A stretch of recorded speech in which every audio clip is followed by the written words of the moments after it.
So if you look at the places in news in India, the first place in news is referred as Sirpur Archaeological Site. Sirpur Archaeological Site is located in the central India, where you have the state of Chhattisgarh. We can see from here.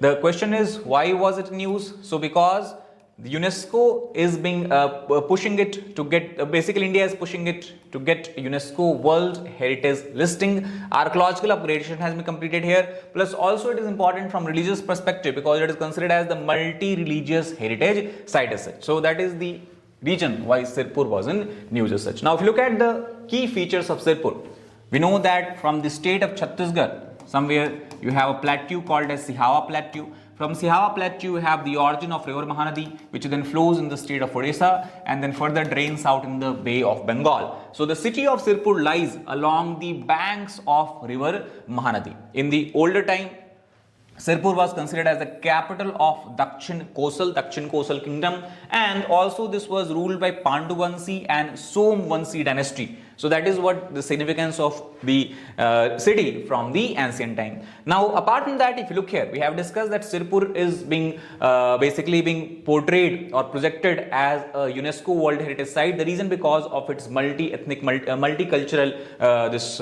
basically temples. So first we have 22 Shiva temples that is built here. Apart from that, this region is also known for the Buddhist and Jain viharas as such. And plus, if you look here, the city is known for Lakshman brick temple, which was constructed in the 7th century. So a lot of ancient era ruins you will find here, ancient era temples that are still in a good state you will find here as well. So that's about the Sirpur. Apart from that, the second place which was news is the Vizhinjam port. Vizhinjam port was news because it has become India's first port to have indigenous vessel traffic management system. We know that after 26/11 attack of 2008, India has strengthened its coastal security, maritime security, and especially it has implemented a lot of measures to protect its port and the economic infrastructure there. And one of the steps taken by the government of India is the vessel traffic management system, so that the boats can easily be identified, ships can easily be identified by the registration number, by the signals which they are transponding, which they are meeting by transponder and all that. So to have a proper understanding if any unregistered or any enemy territory, any enemy ship is entering along the port areas. This entire indigenous system has been developed and deployed by IIT Madras, one of the premier technical institutions of India as such. So that is the importance of Vizhinjam port. Now if you look at the location of this particular port, it is located in the coastal region of Kerala. We look at the Kerala coast, something like this, and here we have the Arabian Sea as such. In the southern part of Kerala, you will find the capital city that is called as Trivandrum, also referred by the original name of Thiruvananthapuram as such. And it is near the city of Thiruvananthapuram, you will find this Vizhinjam port as such. This port is also significant from economic perspective, because till now majority of Kerala's maritime trade and basically you can say trade, this port based movement was taking place through only one port, and that was Kochi port further up in the north. Vizhinjam port will provide another opportunity for the Kerala's economy to use it as a trading hub as such. Now apart from that, also this port is significant because it is a natural deep draft port where water level is maintained to around 20 meters. What does it mean? It means that large container ships can actually move and use this port, and that means the dredging required will be minimal in nature. Because for example, you compare with the Haldia port of West Bengal, there the water depth level or draft level is very less. And that is why many times larger ships, container ships, cargo ships, they are not able to come or reach near the port. They have to offload their merchandise somewhere far from the coast itself on the smaller ships. Smaller ships are there coming and bringing all these goods and merchandise to the coastal area. So this is basically increasing the overall cost of operation. So that will not be a problem here. Dredging basically means the removal of sediment from the bottom of the ocean or bottom of the coastal water as such, to ensure that draft level is maintained to a greater extent or required level as such. So dredging here required minimal because obviously you have naturally you have deep draft port, you do not have to use dredging. Third port in news is Paradip port. Paradip is one of the major ports of India located in the state of Odisha. If you look, this is the map of Odisha, and you have the capital city of Odisha called as Bhubaneswar, and toward the Bay of Bengal side near the coastal areas. This is the port called as Paradip or Paradweep. Now, the port was in news because it has become the first major port of India to reach the fastest capacity of handling of 100 million metric tons of cargo. So very important milestone as far as the maritime trading activity is concerned. It was achieved in the month of November 2025, and that makes it very significant also. Plus Paradip port is also significant from the economic perspective because it is through Paradip port most of the export product from Odisha is sent to the Eastern Asian countries such as Japan, South Korea, Taiwan, etc. Steel is one of the major commodity that is exported through the Paradip port as such. If you look at the profile here, it is situated along the confluence of Mahanadi River and Bay of Bengal. One of the streams of Mahanadi River actually flows along the port region and then it drains out in the Bay of Bengal. It is also an example of, we can see, deep water and major port. So 2 points you have to keep in mind. Deep water means draft level is very high. It is around 16 meters here. That means large container cargo ships can easily dock at the port. Second, it will be able to handle, or it is able to handle, bulk cargo, and it is considered as top 3 Indian ports as far as the volume of trades and volume of commodities and volume of goods is being handled here. So very important port for Odisha as well as entire India.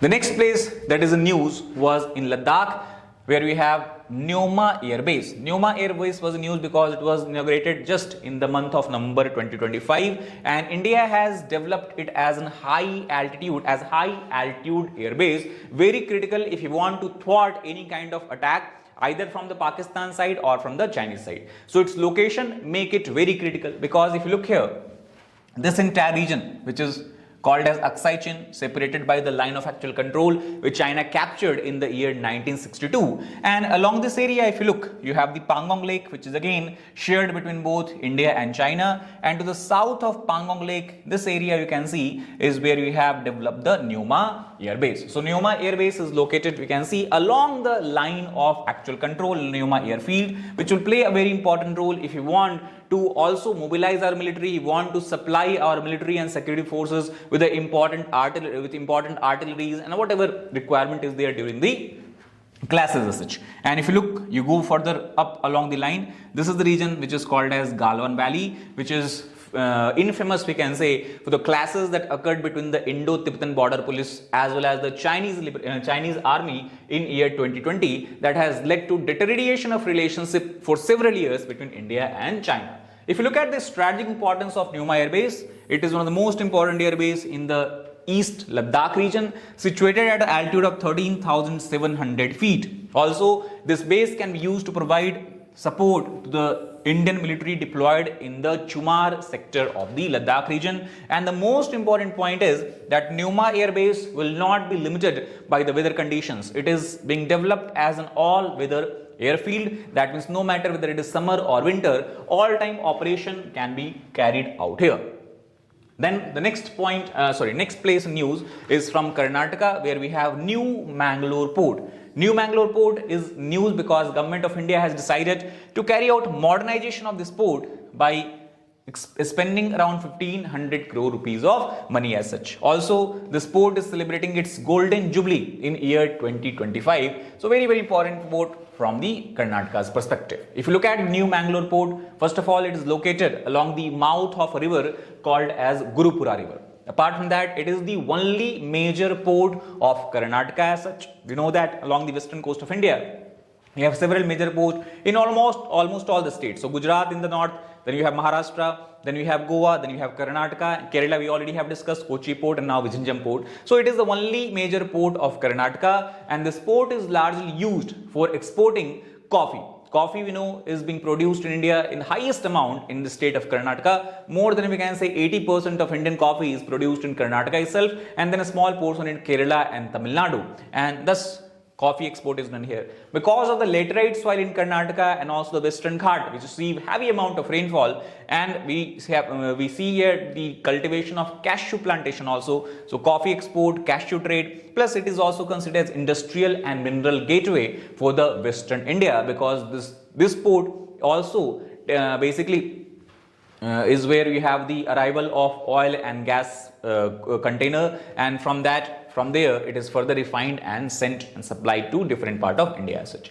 Other place in news is from Karnataka again. You have the Udupi. Udupi is a small coastal town along the Karnataka coast. Here Prime Minister has visited the Sri Krishna Mutt that is located in the Udupi town, and this area, this entire mutt is known for the legacy of Madhavacharya.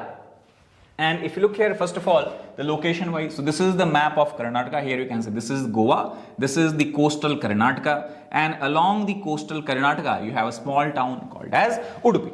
Now Udupi is very important from the cultural perspective as well, because we have discussed it is a town known for the legacy of Madhavacharya, and Madhavacharya was known for a philosophy called as Dvait Vedanta. Udupi also many times is referred as the temple city of Karnataka, in similar way how Madurai is referred as the temple town of Tamil Nadu. Also Udupi is the place where Yakchagan, one of the folk dances of the Karnataka that has originated. Nag Aradhana is other important festival that is being celebrated here, plus referred as a place where you have Balakrishna, deity Balakrishna.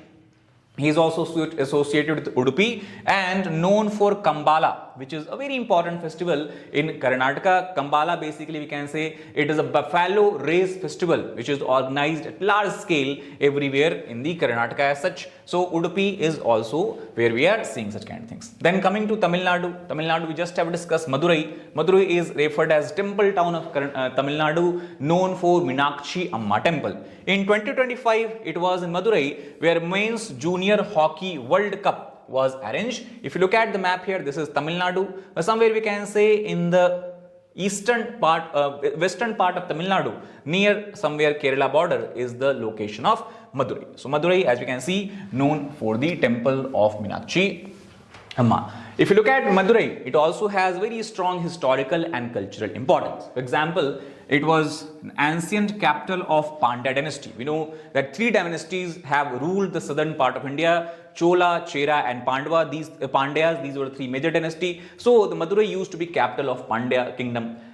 Continuous habitation we have seen since old time, being in the Madurai itself, considered as cultural capital of Tamil Nadu, and also many times it is called as city that never sleep as such. Madurai is also located on the bank. If you try to understand, we have the Madurai. Madurai is located on the bank of a river called as Vaigai river. So this is also very important fact you should keep in mind. Vaigai river. Madurai located on the bank of river Vaigai. Vaigai generally has a dry channel appearance. That means only in the rainy season you will see sufficient amount of water here. In the dry season, water basically is very less. Then coming to the next place called as Gokarn Partagali Jivottam Mutt. Gokarn is another coastal town of the Karnataka itself. So the reason why it was news, because recently 77 feet statue, a bronze statue of Lord Ram has been inaugurated here, as we can see. And Gokarn Mutt, if you look first of all the location, this is the Karnataka. So in the Karnataka coast, here we can see somewhere nearby Udupi itself, Gokarn is located. So again, Gokarn, Udupi has similar significance. Both are known as a place for the Dvait Vedanta philosophy. Saraswat Brahmin Mutt you will find here. Vaishnava tradition, we know that in the Hinduism, several different traditions we have: Vaishnavism, Shaivism, Shaktism. So here Gokarn is known for Vaishnava tradition.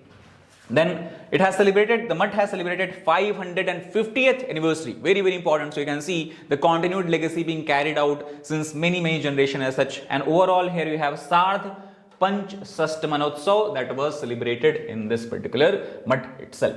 Now apart from that, two other places were in news recently in the state in India. One from the northeastern state of Meghalaya, because if you look somewhere northeastern states, we can draw the map also.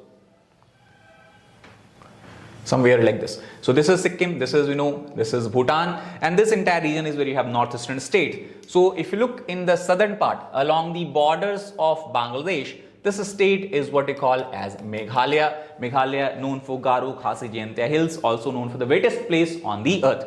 Now in Meghalaya you have a district called as Ri Bhoi district, and Ri Bhoi district was news. Why was it news? Because a new species of fruit fly was discovered from here. The fly species is called as Euphranta undulata. That is why it was news. Apart from that, the entire Meghalaya is also getting what you can call as infrastructural upgrade, where government has decided to carry out construction of NH6 corridor to further connect it to the other part of India. Assam Shillong link is also being established here, and Khasi dominated district. Rebho, you talk about it, is Khasi. Khasi is one of the major tribes in Meghalaya. We have Khasi, Garo, and these two are the major tribes, and then known for the bamboo eco system. In earlier this years, UPSC has asked question from here also, that in which of the state of India you will find the what you can call as the basically this tree that is used for the building up of bridges, also called as living root bridge, more specifically can see. So that is also found in Meghalaya as such, but overall known for bamboo ecosystem. Apart from that, again in Tamil Nadu, another place was the news. This place is very significant from the archaeological perspective, cultural perspective. This place is called as Adi Channalur. Now, why this place is news? Because sand mining has been banned after the Madras High Court passed an order effective immediately to the government of Tamil Nadu. Now, apart from that, this area has a huge archaeological significance. The reason is because it's considered as one of the major Iron Age site of India. The city itself is located on the bank of river called as Thamir Barani River.